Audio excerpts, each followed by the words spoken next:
Hey everybody, it's Dr. Fish is the Mad Scientist. Guys, today I made the do-it-yourself light up pumpkin spirit box.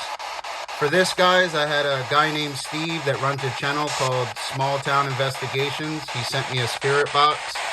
I had basically this plastic pumpkin laying around. I cut the bottom out of it and put a light in there because the old light didn't work.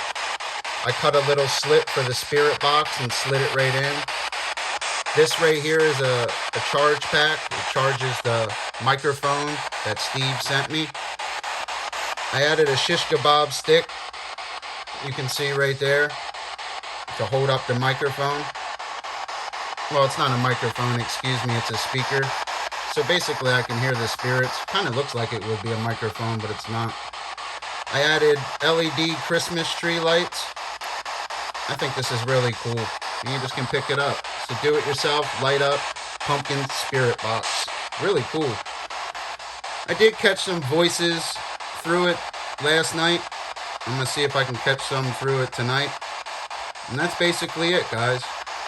I like how I can just charge the speaker. If I have to change the batteries in this, I just can pull it out. It runs on 3 AAA batteries and slide it right back in. This is really cool. Hope you guys enjoyed this video.